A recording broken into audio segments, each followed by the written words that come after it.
Saludos estudiantes. Listo, en esta ocasión vamos a hablar sobre el tema de metabolismo y excreción. Vienen siendo los dos últimos temas relacionados con la farmacocinética del fármaco. Ya previamente habíamos hablado del proceso de liberación, de absorción, de distribución y hoy concluimos con el tema de metabolismo y excreción, que están directamente relacionados con la eliminación del fármaco, es decir, la salida del fármaco de nuestro cuerpo hacia el exterior. Bien, entonces para que ese proceso de eliminación se dé, es decir, para que el fármaco salga de nuestro cuerpo hacia el exterior, puede suceder a través de dos mecanismos que vamos a ver en detalle el día de hoy. Uno de los mecanismos es el metabolismo, que hace referencia a todos los cambios bioquímicos que los fármacos sufren al organismo para poder eliminarse. Resulta que hay fármacos que por su característica química, ya sea de tamaño, peso o características de hidrosolubilidad y liposolubilidad, no se pueden eliminar adecuadamente por el organismo. Es decir, el riñón, por ejemplo, no es capaz de filtrarlos adecuadamente y eliminarlos. Entonces, para que ese fármaco que tiene esa complejidad química pueda salir del cuerpo, es necesario que se someta a una serie de procesos bioquímicos que van a convertir ese fármaco en otra molécula. Esa otra molécula se le conoce como metabolito. Entonces, los cambios bioquímicos que sufre el fármaco lo hace a través de un proceso llamado metabolismo. Y el otro proceso es la excreción, que ya viene siendo la salida del fármaco por cualquiera de las vías de excreción de nuestro cuerpo. Por ejemplo, la vía renal, la biliar, la intestinal y otras vías que son viables también para la eliminación de fármacos, como son la saliva, la leche materna, el sudor, el epiterio, entre otros.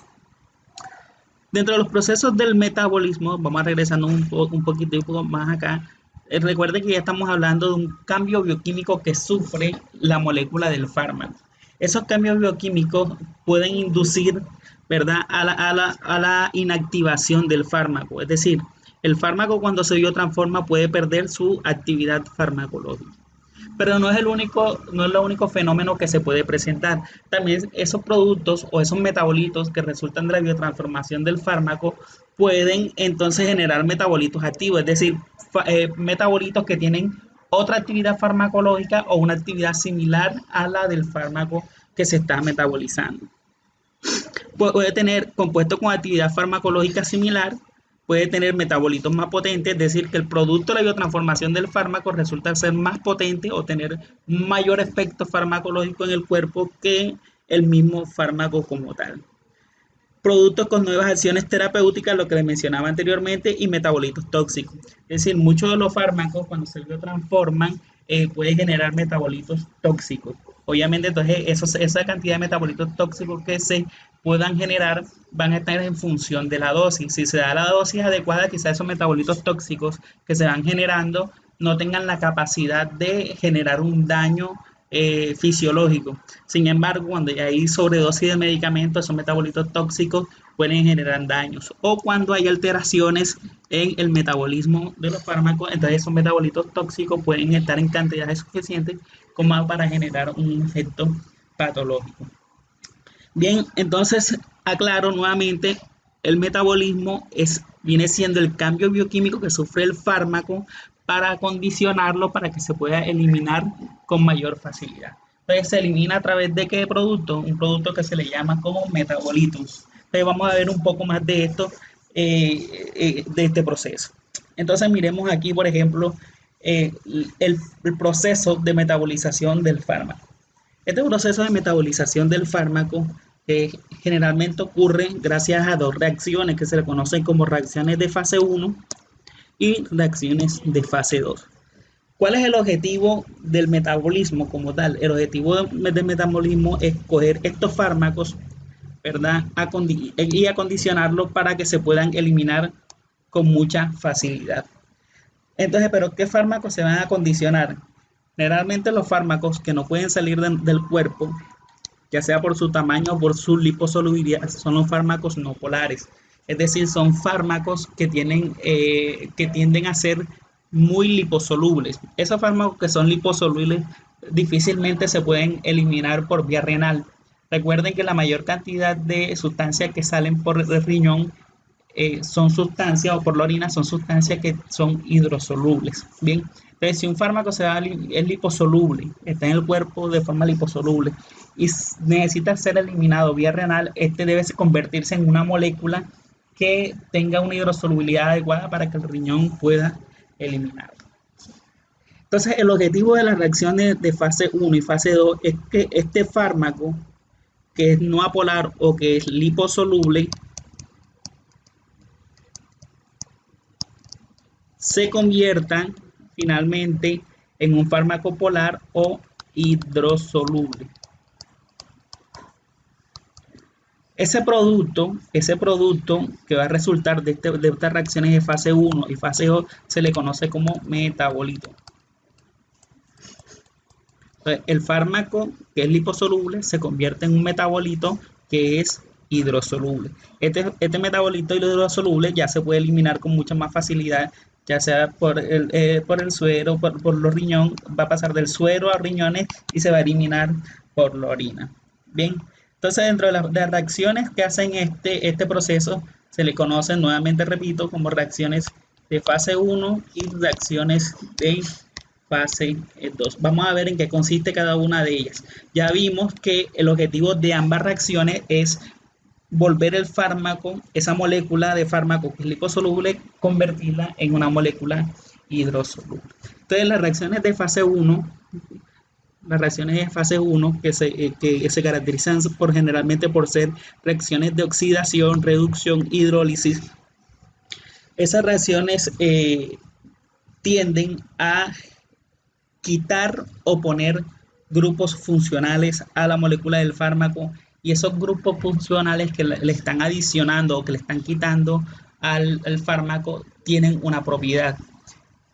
La idea de este proceso es que esos grupos funcionales le aporten polaridad a la molécula. Entonces, las reacciones de fase 1 van a quitarle a la molécula grupos apolares o le van a adicionar grupos polares con el objetivo de obtener un metabolito intermedio. Entonces ya miren que ya tenemos el primer resultado de biotransformación con un metabolito intermedio que tiene una polaridad parcial. ¿Qué quiere decir eso? Una polaridad parcial, que no son suficientemente hidrosolubles como para que se eliminen por una de estas vías, pero tampoco es lo suficientemente liposoluble como para que se mantenga en circulación sistémica todavía o dentro de nuestro cuerpo. Bien, entonces le está aportando cierta hidrosolubilidad al fármaco. ¿Cómo se lo está haciendo? Le está adicionando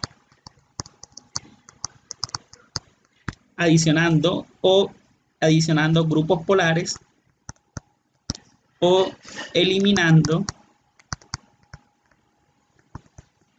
grupos apolares. Bien, entonces el objetivo es convertir la molécula mucho más hidrosoluble. Entonces ahí tenemos el primer producto de las reacciones de fase 1, y el producto que viene siendo medianamente polar puede ser un producto reactivo o un producto no tóxico, es decir, puede tener una de las características que vimos anteriormente. ¿Cuáles son los productos de ese metabolismo? Pueden ser productos activos, ¿verdad? O que tengan una actividad similar al fármaco, o pueden ser metabolitos tóxicos. Eso es lo que estamos viendo en esta imagen. Bien, en estas dos secciones. Es a modo de ejemplo. ¿Listo? En estas reacciones de fase 1 interviene una enzima que se le conoce como enzima del citocromo P450, que generalmente producen la oxidación del fármaco para generar estos metabolitos intermedios con polaridad polares o con polaridad intermedia. Vamos a ver en detalle la importancia de esta enzima, el citocromo P450, para qué sirven, qué función tienen en la biotransformación de los fármacos. Listo, entonces este metabolito, que es parcialmente polar, se puede someter posteriormente a una segunda reacción que se conoce como reacción de fase 2. Esta reacción de fase 2 lo único que va a hacer es adicionar grupos altamente polares. Va a adicionar grupos altamente polares. Entonces, como son grupos altamente polares que se le adicionan a este metabolito, entonces él va a generar que este metabolito se convierta en un producto altamente polar que va a ser eliminado fácilmente por la orina. Bien, Entonces, ¿cuáles son esas reacciones de conjugación? Se le llaman sulfatación, glucuronidación, acetilación, conjugación con glutatión, con aminoácidos y metilación. Entonces, reacciones de fase 2, ¿qué característica tienen? Que adicionan grupos altamente polar. Bien, entonces si hacemos un repaso de este sistema que estamos viendo aquí para la eliminación del fármaco, vemos entonces que los fármacos que son polares para ser eliminados deben convertirse en un metabolito. Entonces los fármacos que son altamente polares deben convertirse en un metabolito que sea hidrosoluble para que se pueda eliminar. Bien, eso es lo que hemos visto. Hemos dicho que la reacción de fase 1 y fase 2 tienen un objetivo, ambas reacciones. ¿Cuáles son los objetivos? Hacer el fármaco o hacer la molécula del fármaco más hidrosoluble. Hacer la molécula del fármaco más hidrosoluble. ¿Cómo lo consiguen? Mediante estas dos reacciones. Bien, ese es el objetivo de ambas reacciones, tanto de fase 1 como las reacciones de fase 2. ¿Cuál es la diferencia entonces? Que las reacciones de fase 1 para hacer este fármaco más hidrosoluble lo puede hacer adicionando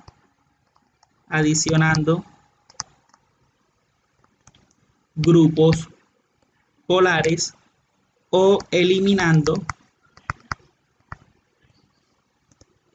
grupos apolares. Y las reacciones de fase 2 únicamente adicionan grupos altamente polares. Esa es la diferencia, que la fase 1 adiciona o elimina y la fase 2 solamente adiciona grupos altamente polares. Entonces ya vamos a ver un poco en detalle cómo funciona este proceso.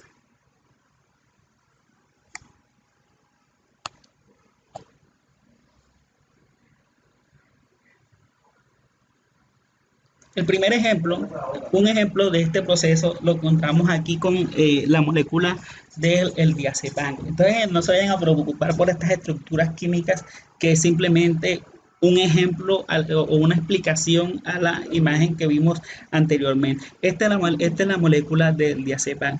Miren que dentro de la molécula del diazepam tenemos que hay una estructura química que se le conoce como CH3. Ese CH3 es un grupo metilo. Estos grupos metilos le proporcionan a la molécula del diazepam las características apolares, es decir, que el diazepam es apolar en parte gracias a la presencia de esta molécula en su estructura. Entonces, para que el diazepam se pueda eliminar, es necesario que eliminemos de su estructura esta molécula de CH3, que es lo que nosotros conocemos como grupo funcional. Esto es un grupo funcional que le proporciona ciertas características apolares al diazepam. Cuando hablo de apolaridad, es que le proporciona características liposolubles a ese fármaco. Bien, entonces, para que el diazepam se pueda eliminar, va a pasar primero por una reacción de fase 1. Esta reacción de fase 1 se va a producir una desmetilación del diazepam. ¿Qué quiere decir eso? Desmetilación. Des hace referencia a eliminar.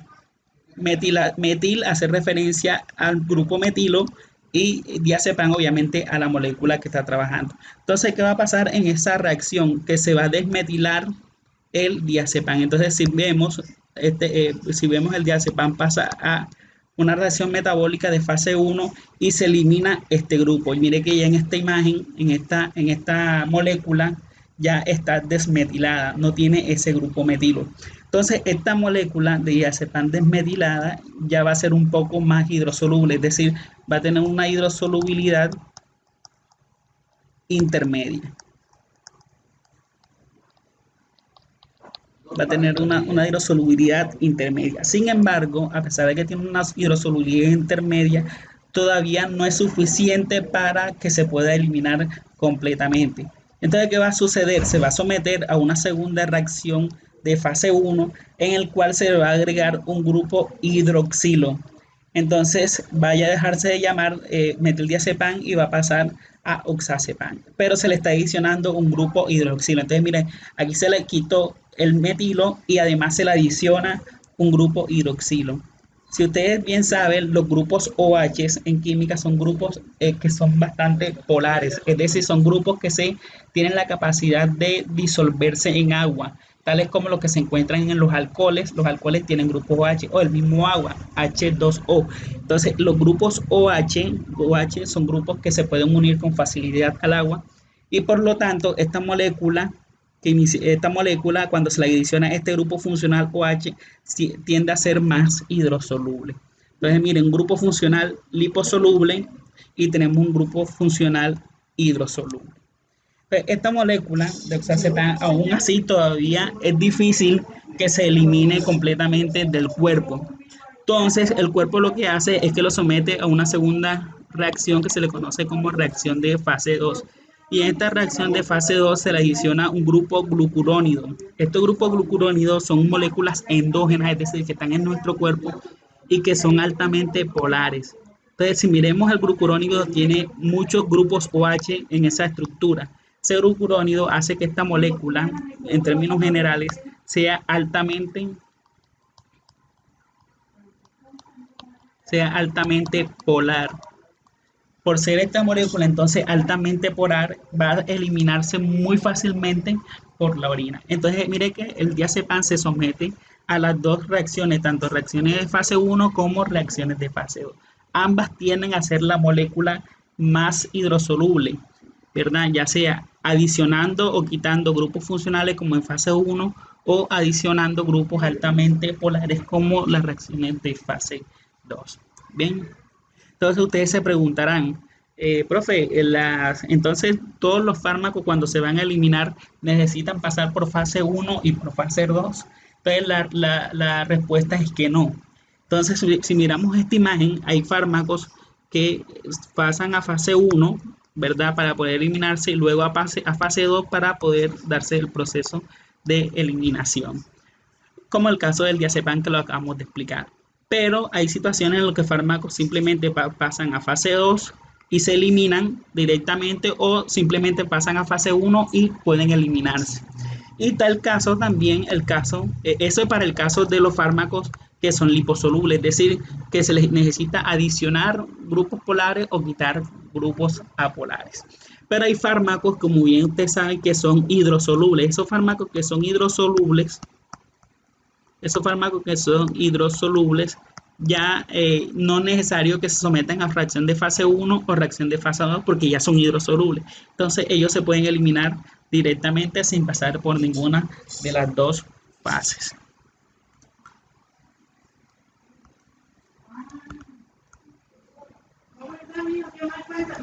Listo. Entonces, ¿cuáles son esas reacciones que intervienen tanto en la fase 1 como en la fase 2? Entonces, aquí les traigo a modo de ejemplo, cuáles son esas reacciones más comunes en cada una de las fases.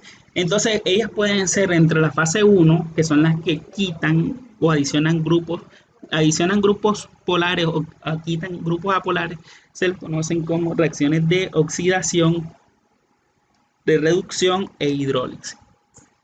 Miren que en el caso de las reacciones de oxidación interviene un sistema que se le llama sistema microsomal hepático o sistema microsomal hepático, conocido como sistema de citocromo P450, que son los que vamos a enfocarnos el día de hoy porque tienen una gran relevancia en el proceso de eliminación del fármaco. De hecho, casi el 70% de los fármacos que se consumen tienden a metabolizarse por el sistema microsomal hepático, es decir, utilizando las enzimas del citocromo P450. Las reacciones de fase 2 que hemos dicho, todas son de conjugación, mírenlo aquí, todas son de conjugación, es decir, todas van a adicionar grupos altamente polares. Glucurónido, grupo altamente polar, ácido acético, un grupo altamente polar, sulfato, grupo altamente polar, aminoácido, grupo altamente polar y metilo, grupo altamente polar.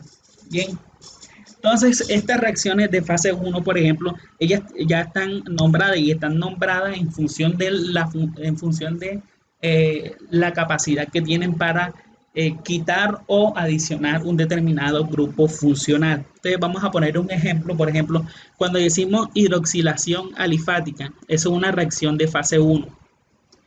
Hidroxilación alifática, esto es una molécula, la molécula del meprobonato, un fármaco. Bien, este meprobonato, miren que su estructura tiene una cadena alifática, es decir, una cadena alifática es una cadena de hidrocarbonada. Entonces, hidroxilación alifática te dice que va a hidratar la cadena alifática. Entonces, si miramos el proceso de esta hidroxilación alifática, vemos que en la cadena alifática está adicionando un grupo funcional OH.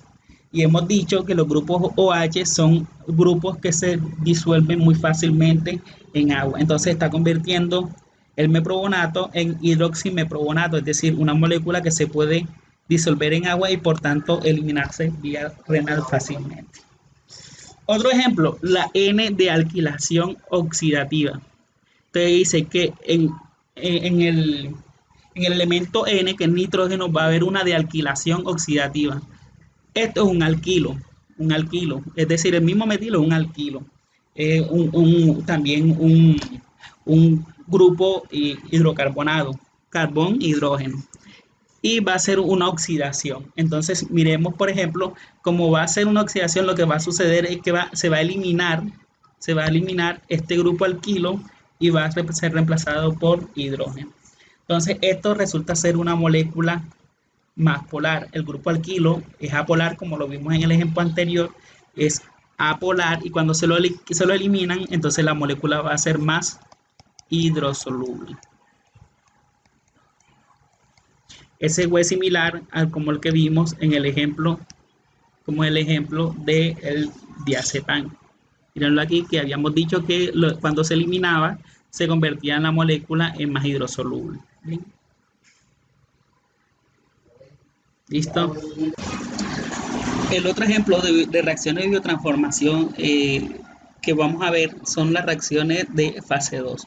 Entonces, por ejemplo, aquí les traigo el caso del proceso de biotransformación que somete de fase 2 al que se somete el clorafenicol, que es la molécula que estamos observando en esta imagen. Bien, para que se dé el proceso de biotransformación del clorafenicol va a intervenir una enzima que se le conoce como uridina difosfato glucuronil transferasa, que es una glucuronil transferasa, es decir, una enzima que va a transferir un grupo glucurónido. ¿A quién le va a transferir esta enzima el grupo glucurónido? Se lo va a transferir al clorafenicol. Ya habíamos dicho anteriormente que este grupo glucurónido es un grupo altamente polar y por ende, cuando este grupo se le adiciona al clorafenicol va a hacer que esta molécula sea extremadamente polar y se pueda eliminar con mucha facilidad. Entonces, ¿cómo es el proceso? Ahí también interviene un sustrato endógeno que es el uridín difosfato o ácido glucurónido como tal, que es el que va a proporcionar a la enzima esta molécula de glucurónido.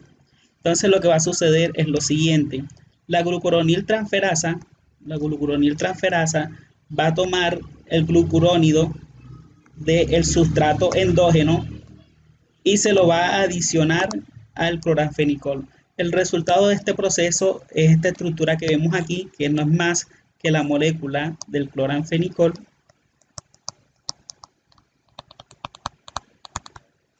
La molécula de clorafenicol unida con el grupo glucurónido.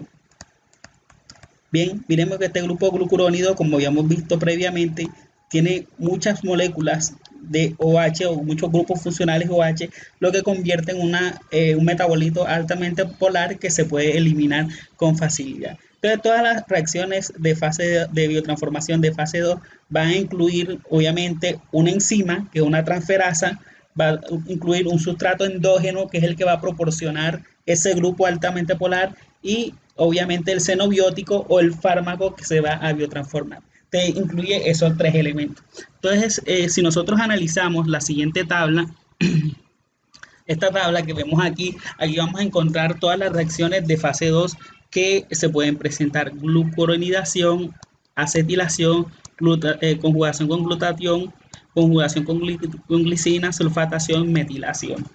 En cada una de ellas ya sabemos que se va a utilizar el fármaco como sustrato, pero también va a haber un sustrato endógeno. Este sustrato endógeno o reactante endógeno es el que va a proporcionar esa molécula altamente polar. Bien, entonces para el caso de la glucuronidación, lo va a proporcionar el ácido glucurónido como tal. Bien, para la acetilación, ¿quién lo va a proporcionar? La acetilcoenzima A.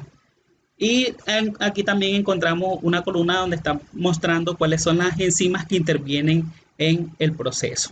Entonces, esta imagen la pueden analizar en más detalles cuando lean el capítulo de metabolismo que está en el libro de farmacología básica y clínica de Velázquez. Entonces aquí muestra también el ejemplo de los medicamentos que se pueden someter a este tipo de metabolismo y los ejemplos como tal. ¿Listo? Entonces, ¿en qué lugar de nuestro cuerpo se llevan a cabo estos procesos de biotransformación? Entonces, básicamente se puede llevar a cabo en cualquier órgano. Sin embargo, hay unos órganos especializados para este proceso. Entonces, el órgano que lidera, como por decirlo de alguna manera, el proceso de biotransformación es el hígado, porque sus células tienen la capacidad o tienen la maquinaria necesaria para realizar ese proceso de biotransformación. Eso no excluye a otros órganos para el proceso de biotransformación, como es el caso de los riñones, los pulmones, etcétera. Bien, si nos vamos a nivel celular, ese proceso de biotransformación se va a dar en el retículo endoplasmático liso. Entonces, si por ejemplo aquí tenemos la estructura celular, como lo mostramos aquí tenemos el núcleo, aquí tenemos el citoplasma y rodeando el núcleo tenemos lo que le conocemos como el retículo endoplasmático liso. Es donde vamos a encontrar las enzimas del citocromo P450, bien, como tal en el retículo endoplasmático liso. Listo. Entonces, ¿qué son esas enzimas? Esas enzimas, bueno, si ustedes bien se pueden dar cuenta, entonces para que el fármaco se pueda biotransformar, entonces es necesario que él atraviese la membrana celular y pueda dirigirse hacia el retículo endoplasmático liso donde están las enzimas. Y entonces ahí es donde adquiere sentido el por qué los fármacos liposolubles o altamente liposolubles son los que se someten a ese proceso de transformación, porque son ellos los que tienen la capacidad de atravesar esa membrana por difusión pasiva y llegar directamente a esos lugares donde se da el proceso de biotransformación como tal. ¿Listo? Entonces, en ese retículo endoplasmático liso, entonces encontramos las enzimas del citocromo P450. Esta enzima del citocromo P450 tiene dos subunidades. Bien, una de esas subunidades es la que tiene la capacidad oxidorreductasa, es decir, la capacidad enzimática, y la otra subunidad es la que se va a encargar de capturar el fármaco. Y mantenerlo fijo en ese proceso para que se pueda dar el proceso de oxidación. Ese proceso se da gracias a un grupo hemo. De hecho, esta es considerada como una hemoproteína, tal cual como el grupo hemo de la hemoglobina que captura el oxígeno. En este caso, ese grupo hemo del citocromo P450 tiene la capacidad de capturar ese fármaco y para someterlo al proceso de biotransformación. Entonces, si bien aquí ponemos el ejemplo de una estructura de un citocromo P450, y cuando hablamos del citocromo P450 no estamos hablando exclusivamente a una sola enzima, estamos hablando de un amplio número de enzimas que de acuerdo a sus propiedades o de acuerdo a su función se pueden clasificar en familia o subfamilias. Entonces vamos a ver un poquito de eso para tener en cuenta y para entender por qué es importante conocer qué enzima metaboliza a un determinado fármaco para que sea el proceso de eliminación. Entonces, todas las enzimas se van a nombrar de esta forma. Entonces, se le van a conocer como CYP, que significa citocromo PEN. Va a tener un número que hace referencia a la familia a la que pertenecen y eso está en relación a la homología. Entonces, aquellas proteínas, aquellas enzimas del citocromo P450 que se parezcan un 40%, entonces van a pertenecer a una misma familia. Entonces, se nombran con el número uno esa familia. Va a tener una letra que hace referencia a la subfamilia y va a tener un número final que hace referencia al gen.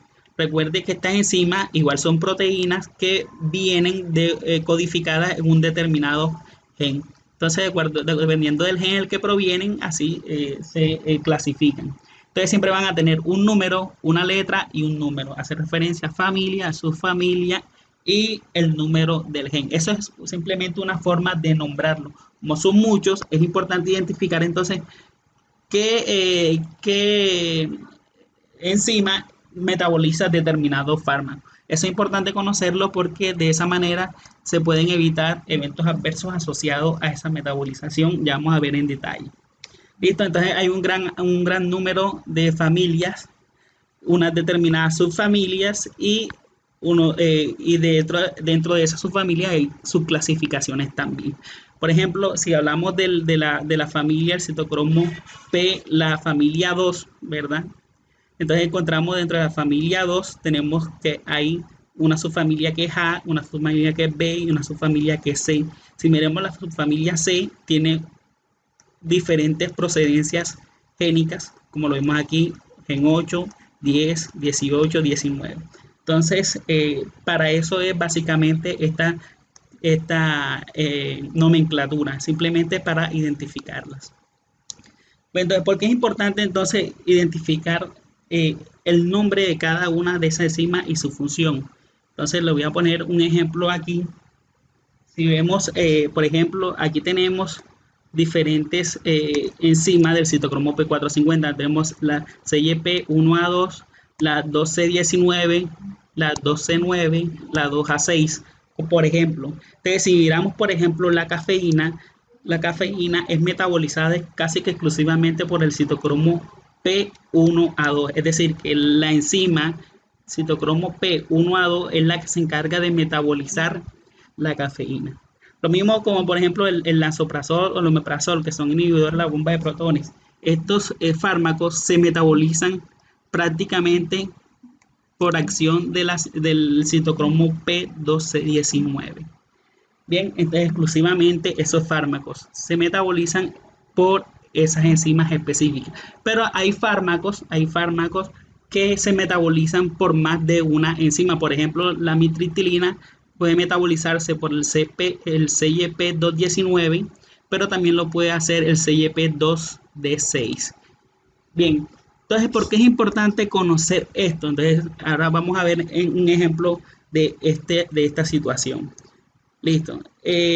Antes que nada, me gustaría mostrarle de pronto una información muy general de cómo funcionan estas familias de citocromo P450 o estas enzimas del citocromo P450. Si bien hay un gran número de estas enzimas, recuerden que ellas no están dadas solamente para metabolizar fármacos. O sea, ellos metabolizan en términos generales los xenobióticos, es decir, todas esas sustancias que no son parte de nuestro organismo, pero que de alguna forma ingresan a nosotros, ya sea por los alimentos o ya sea por el uso de fármacos como tal. Entonces, son moléculas que nuestro cuerpo como tal no producen. Bien, obviamente nos pueden proporcionar un beneficio, pero también nos pueden proporcionar algún daño dependiendo del tipo de sustancia. Entonces, a pesar de que hay una gran familia de citocromos P450, no todas están involucradas en el proceso de biotransformación de los fármacos. Entonces, las enzimas de estas familias de citocromos P450 que más intervienen en la metabolización de los fármacos, las más importantes o las que más trabajan son la citocromo de la familia 1, la 2 y la familia 3. Y dentro de esas familias, la enzima del citocromo P3A4 y 3A5 son las que metabolizan la mayor cantidad de fármacos. Bien, lo mismo que la citocromo P2D6. Entonces son las que más impacto tienen en la biotransformación del fármaco. Es decir, que casi el 70% de los fármacos que son biotransformados por enzima del citocromo P450 se hacen a través de estas dos isoenzimas. Bien, sin embargo, hay otras que también influyen, como el citocromo P2C8 y la 2C9. Bien, eso en cuanto a las reacciones de fase, de fase 1. Bien, en cuanto a las reacciones de fase 2, ya hemos visto, y lo vimos en el cuadrito anterior, ¿verdad? Cuáles son esas enzimas, pero aquí vamos a mostrarles cuáles son las que más biotransforman como tal. Entonces, por ejemplo, una de las que más biotransforma, en este caso de las reacciones de fase 2, son la uridine difosfato glucuronil transferasa, que es esta que vemos aquí en verde. Tiene un porcentaje alto de biotransformación de fármaco. Las sulfotransferasas, igualmente. La glucatión transferasas. Entonces, en términos generales, básicamente estas dos, la sulfotransferasa y la uridine difosfato glucuronil transferasa, son las que más intervienen en este proceso. Bien.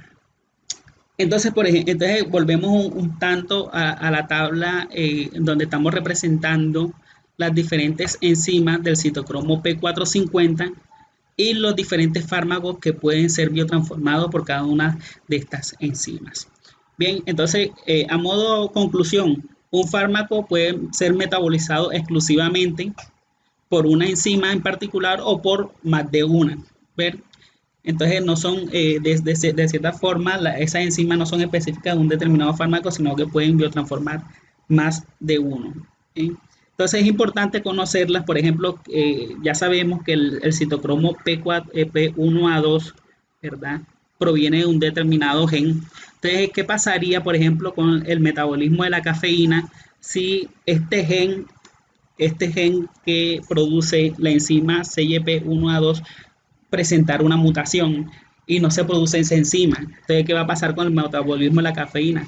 Esa cafeína no se va a poder eliminar adecuadamente y va a tender a acumularse en el cuerpo, por lo tanto puede generar eventos adversos. O la otra situación es que ese gen que produce el citocromo P1A2 se sobreexprese y produzca mucha cantidad de enzimas. Entonces la cafeína como tal se va a metabolizar muy rápido, por ende se va a eliminar muy rápido y su efecto farmacológico como tal va a verse disminuido. Entonces ahí está como los dos extremos. Bien, lo mismo sucede para el resto del fármaco. Entonces, dependiendo de qué tan bien funcione esa proteína, así va a haber un efecto terapéutico, un efecto tóxico o no se puede dar un efecto como tal. Entonces, de ahí es donde hablamos de unos conceptos de metabolizador lento, metabolizador normal y metabolizador rápido. Cuando hablamos de un metabolizador lento, es decir, un paciente, una persona que es metabolizador lento, es una persona que tiene la capacidad disminuida de esas enzimas del citocromo P450. Esas enzimas no trabajan lo suficientemente bien como para metabolizar el fármaco de forma adecuada. Entonces lo va a hacer muy lento. Entonces, como el fármaco no se va a eliminar de forma adecuada, va a tender a acumularse en circulación sistémica. Entonces, por eso vemos que en este dibujito hay mucho más puntos rojos que hacen referencia al fármaco. Ese fármaco, como no se está eliminando adecuadamente, se va acumulando en el cuerpo. Si se acumula en el cuerpo, esto puede generar efectos tóxicos porque puede superar el margen terapéutico. Bien, puede superar el margen terapéutico. Concentración mínima tóxica. Concentración mínima efectiva, ¿verdad? Entonces, lo ideal es que el fármaco esté dentro de la concentración mínima efectiva y la concentración mínima tóxica. Pero como un metabolizador lento, el paciente no elimina el fármaco adecuadamente y él tiende a acumularse y pudiendo alcanzar las concentraciones tóxicas. Un metabolizador normal es un paciente que elimina el fármaco adecuadamente. Entonces, esta persona va a mantener el fármaco en sus concentraciones plasmáticas de forma adecuada. ¿Y qué va a pasar con el metabolizador rápido? El paciente metabolizador rápido es un paciente que tiene esa enzima específica para un determinado fármaco y que la elimina muy rápido. Por ende, el fármaco no va a tener suficiente tiempo para alcanzar las concentraciones plasmáticas ideales. Entonces, eso es un paciente que es posible que no alcance las concentraciones mínimas efectivas para que se dé el efecto terapéutico. Entonces, ahí tenemos como los tres casos y cómo intervienen esas enzimas en el proceso de eliminación del fármaco. Bien, ahora, eso en condiciones fisiológicas, eso nadie lo controla. Es decir, es posible que tú seas un metabolizador lento o seas un metabolizador rápido, porque ya eso viene codificado de forma genética. Es decir, de pronto tu expresión de proteína está disminuida en relación a otras personas. Ahí es donde hablamos de la idiosincrasia de cada una de las personas. Sin embargo, hay condiciones no fisiológicas que están asociadas de pronto con el consumo de alimentos o con medicamentos que pueden atrofiar la actividad de estas enzimas o la pueden estimular como tal y se van a ver estos mismos fenómenos que acabo de explicar. Bien, entonces un ejemplo de esto, aquí tenemos el caso del clopidogrel. El clopidogrel es un fármaco realmente es un profármaco. Yo les voy a explicar qué es eso, que se utiliza para prevenir la coagulación de la sangre. Generalmente se utiliza en los pacientes cuando, por ejemplo, hay una intervención quirúrgica, por ejemplo, el paciente lo operaron a corazón abierto, ¿verdad? Entonces los médicos no quieren que se formen trombos. Recuerden que cuando hay una cicatrización se va a formar coágulos de sangre para evitar el sangrado. Pero algunas veces esos coágulos de sangre generan obstrucción al nivel de las arterias y puede generar infarto o puede generar isquemias. Bien, entonces lo que se da es el clopidogrel para evitar que se formen esos coágulos. Por eso es que decimos que se utiliza como tratamiento antiplaquetario o anticoagulante. Bien, para que el clopidogrel actúe, él necesariamente tiene que pasar primero por el hígado para que se dé su biotransformación a un metabolito que resulta tener la actividad farmacológica anticoagulante. Entonces, el clopidogrel, cuando pasa por el citocromo P1219, se convierte en un metabolito activo que genera el efecto antiplaquetario o anticoagulante. Resulta que en la práctica clínica también hay pacientes cuando se le administran más de 3 medicamentos, 4 medicamentos, se presentan fenómenos de acidez estomacal. Entonces, un fármaco muy común utilizado en la práctica clínica para tratamiento de la acidez estomacal son los inhibidores de la bomba de protones, tal como el omeprazol, lansoprazol. Entonces, esos inhibidores de la bomba de protones tienen una característica y es que ellos son metabolizados por el citocromo P1219, como lo vimos ahorita. Vamos a regresar un poquito. Mira, aquí tenemos los inhibidores de la bomba de protones. ¿Por quién se metabolizan? Por el citocromo P1219, el mismo que biotransforma el clopidogrel.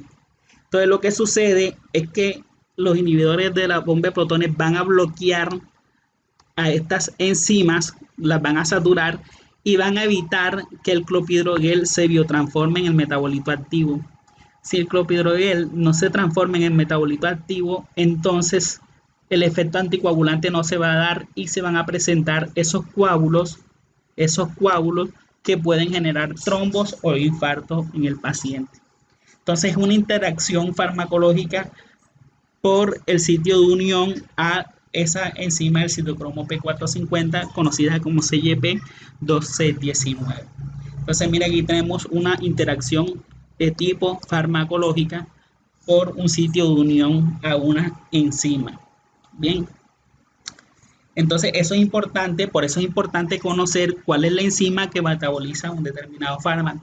Si a mí me llega un paciente que está consumiendo clopidogrel y que está consumiendo inhibidores de la bomba de protones, yo enseguida me imagino que puede haber una interacción farmacológica y puedo estar teniendo en riesgo el paciente porque el fármaco no está siendo efectivo, porque no se está transformando adecuadamente. Bien.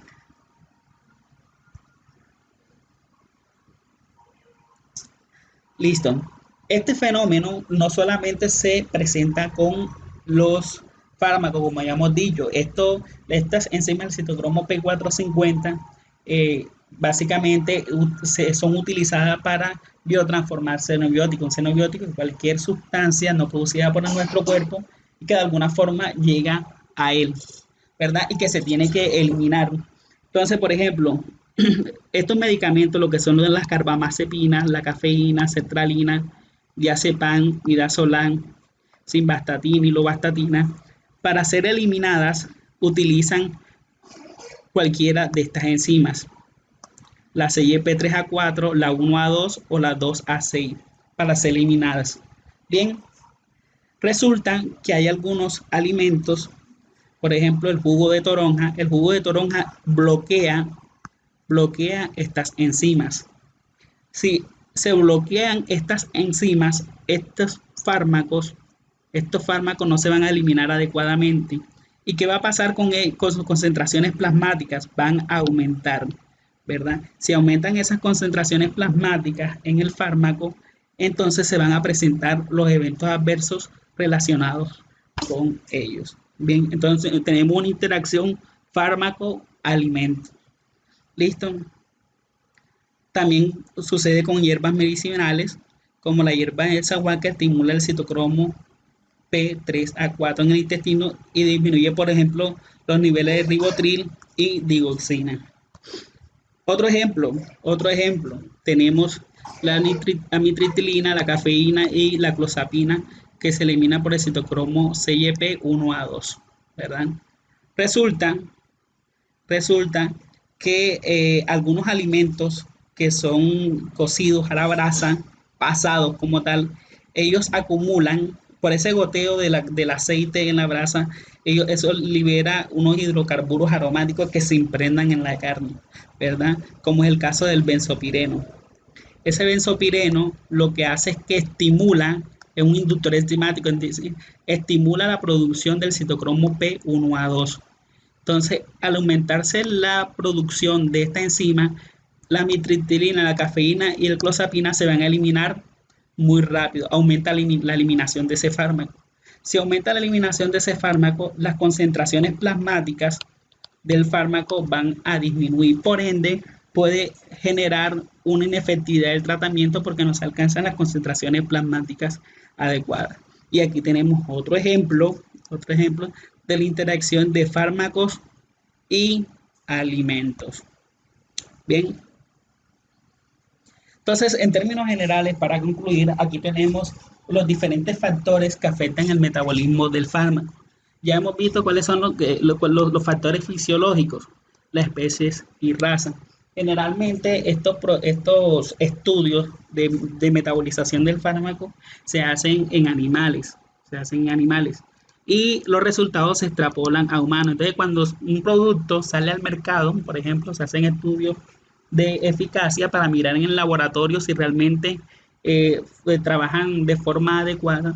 Sin embargo, cuando se hace la extrapolación al humano, es posible que los resultados no concuerden adecuadamente, precisamente porque las enzimas están codificadas genéticamente y pueden haber variaciones entre ellos. Sin embargo, es la mejor forma de hacer el estudio de eficacia de medicamentos, en este caso relacionada con la biotransformación. Entonces, la edad es otro factor que influye en el proceso de biotransformación. Por ejemplo, miren, aquí dicen que el flujo hepático disminuye de 0,5 a 1,5% anual. Es decir, que al cabo de 10 años, nuestro flujo hepático ha disminuido casi un 15%. Si disminuye el flujo hepático, entonces va a disminuir la capacidad del hígado de biotransformar los medicamentos o cualquier xenobiótico. El sexo y las hormonas obviamente influyen, por ejemplo, la progesterona inhibe muchos de esos procesos enzimáticos y metabólicos. Por otro lado, las mujeres tienden a tener mucho más tejido adiposo y eso también afecta el proceso de llegada del fármaco a el hígado para su proceso de biotransformación. Los factores genéticos ya los dijimos, ¿verdad? Es posible que haya mutaciones en los genes que codifican para esas enzimas del citocromo P450 y la dieta por el proceso de interacción. Obviamente también los procesos de interacción van a depender de qué tanta proteína se consuma dentro de la dieta, que tienden a acumular fármacos en circulación sistémica y que disminuyen el flujo de ese fármaco a los procesos metabólicos. Otros factores que están involucrados son los factores farmacológicos, ya los vimos, ¿verdad? Hay fármacos que pueden inducir o bloquear el metabolismo hepático, el metabolismo generado por la enzima del citocromo P450, como vimos el ejemplo del clopidogrel, ¿verdad? Y con los inhibidores de la bomba de protones. Sin embargo, hay otro listado de fármacos como el que tenemos aquí, ¿verdad?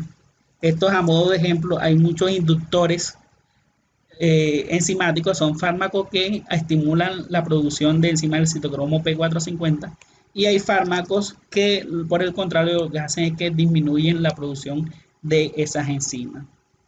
Yo les voy a compartir también en la carpeta de Edmodo un documento donde están las diferentes enzimas del citocromo P450, los fármacos que metabolizan y los fármacos que inducen o disminuyen la producción de esas enzimas, para que de pronto hagan el ejercicio de revisarlo y comparar uno y otro. Listo, entonces miren aquí que tenemos entonces los inductores enzimáticos. Por ejemplo, ¿qué efecto hacen los inductores enzimáticos? Ya sean fármacos o alimentos, ambos pueden ser inductores enzimáticos. Aumentan la metabolización. ¿Por qué aumentan la metabolización? Porque aumentan la producción de esas enzimas del citocromo P450. Si se aumenta la metabolización, hay una disminución del efecto de fármaco. ¿Por qué hay una disminución del efecto del fármaco? Porque las concentraciones plasmáticas del fármaco pueden quedar por debajo de la concentración mínima efectiva. Bien, y va a haber una ineficacia terapéutica, obviamente, si no se alcanza la concentración mínima efectiva. Si no se alcanza la concentración mínima efectiva, no hay efecto terapéutico, ¿verdad? Listo.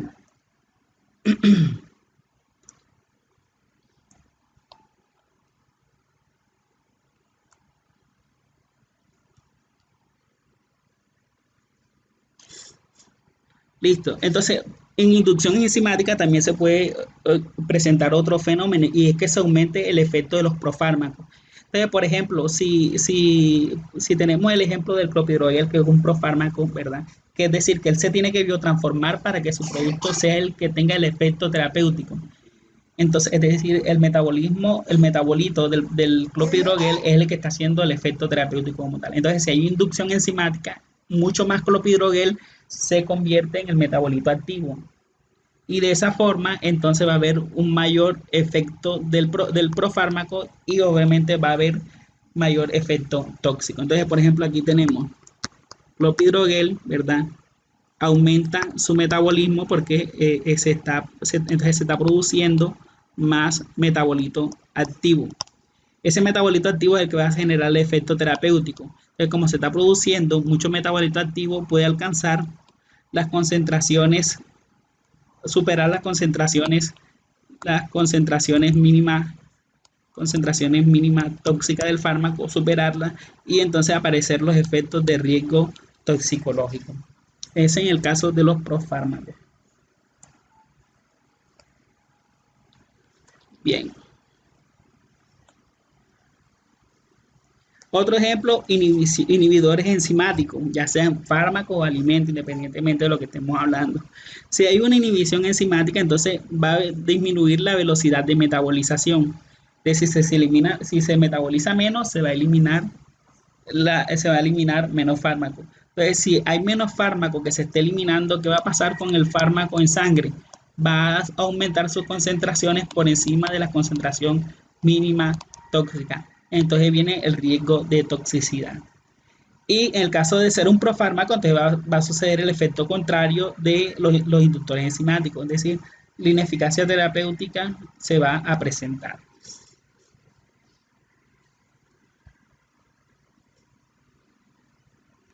Listo.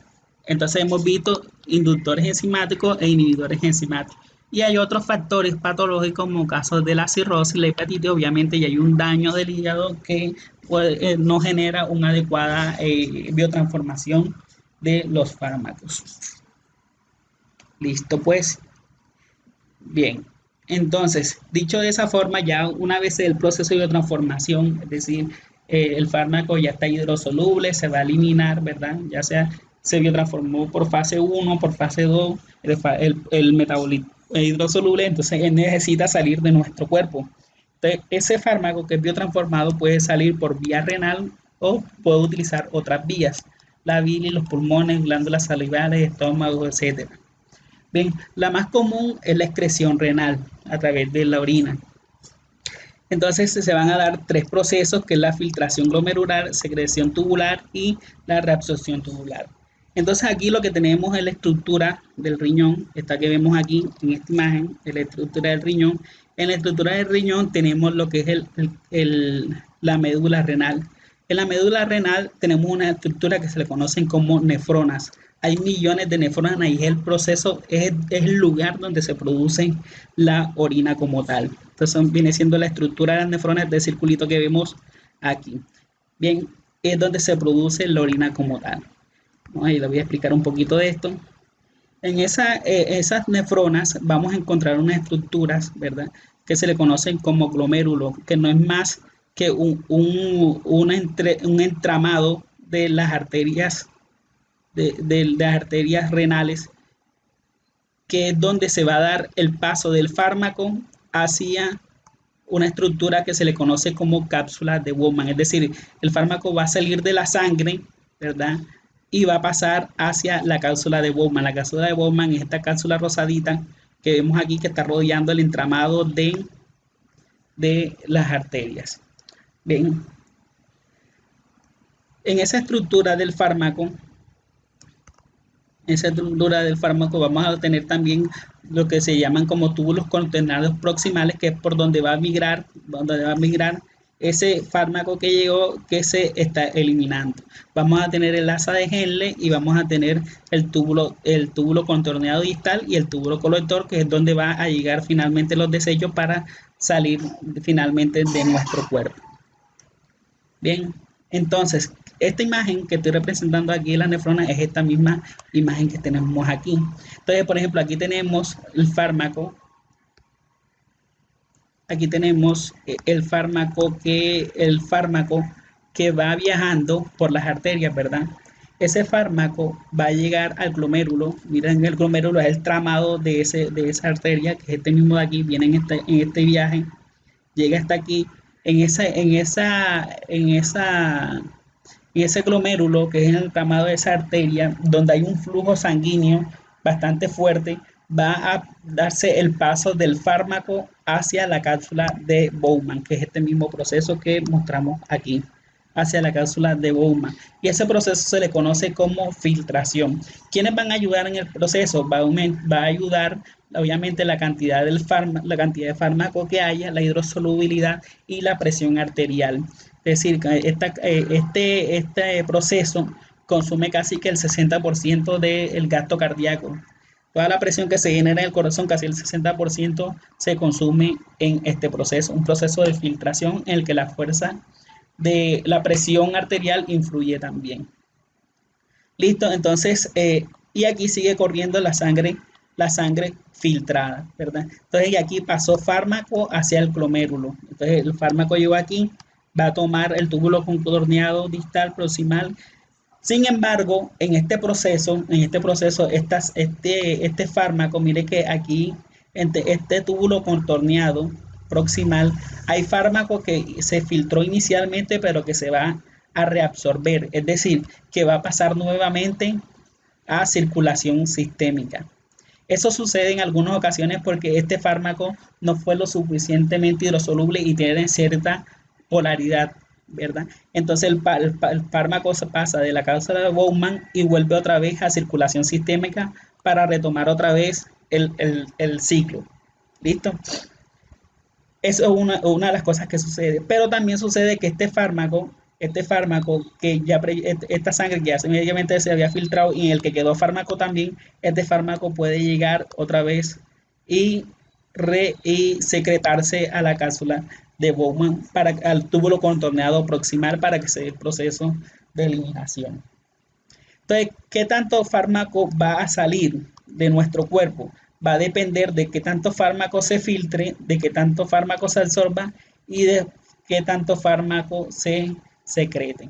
Bien, entonces por eso es que tenemos esta fórmula, filtración.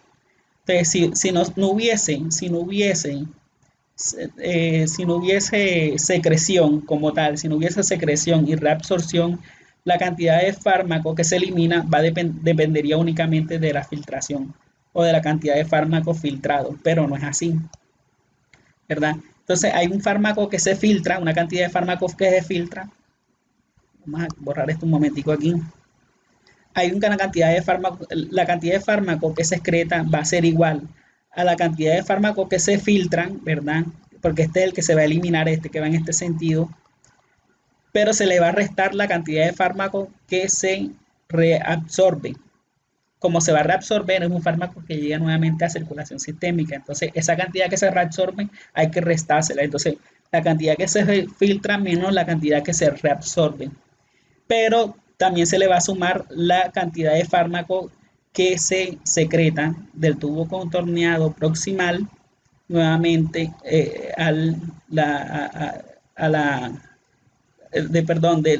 que se secreta de circulación sistémica al tubo contorneado proximal. Y entonces viene siendo la secreción como tal, la que se le suma. El que se filtra menos el que se reabsorbe más el que se secreta.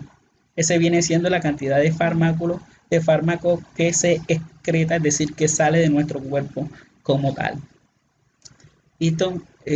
A modo de ejemplo le voy a compartir un video de YouTube que vamos a tomar de referencia para que puedan ver en más detalle este proceso y cuáles son los factores que influyen en él.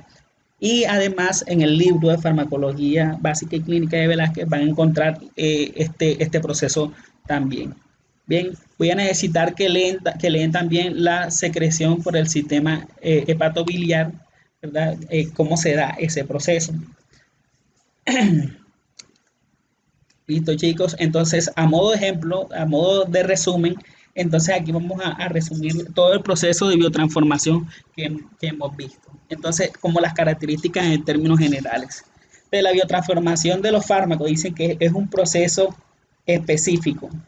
¿Por qué decimos que es un proceso específico? Ya dijimos que va a utilizar una determinada enzima, que las enzimas más importantes dentro de este proceso son las enzimas del citocromo P450. Entonces, por eso es específico, porque el fármaco va a depender de unas enzimas para que se pueda metabolizar. Que hay fármacos que se metabolizan exclusivamente por una determinada enzima y que hay fármacos que se metabolizan por más de una enzima. Es unidireccional porque el fármaco va del interior de nuestro cuerpo hacia el exterior, se va a eliminar, ya sea por los riñones, ¿verdad? O por vía hepática o enterohepática o intestinal también. Es un sistema de detoxificación, es decir, la biotransformación es una función de nuestro cuerpo para eliminar todos esos desechos que el cuerpo no necesita. Bien, entonces si esos desechos se acumulan, se produce el proceso de intoxicación. Entonces es un sistema de detoxificación. ¿Dónde se localiza? Nuevamente, otra vez, riñón, intestino, hígado y otros tejidos. Bien. Se considera un mecanismo de defensa. Precisamente está relacionado con la detoxificación y va a procurar eliminar los fármacos que son lipofílicos, ¿verdad? Esos fármacos que son lipofílicos o que se disuelven en grasas, los va a convertir en unas moléculas hidrofílicas, ¿verdad? Que se van a eliminar ya sea por la orina o por la bilis. Eso es lo que hemos visto. Y que esa transformación del fármaco lipofílico en fármaco hidrofílico va a utilizar unas reacciones que se le conocen como reacciones de fase 1 y reacciones de fase 2, que pueden suceder simultáneas, son simultáneas, es decir, que ellas siempre están activas, ¿verdad? Pero que son que son complementarias, es decir, puede ser que el fármaco pase por fase 1 y luego a fase 2, o que el fármaco primero pase a fase 1 y luego a fase 2, o que el fármaco solamente pase por fase 1 y se eliminen, o que no pase por ninguna de las dos.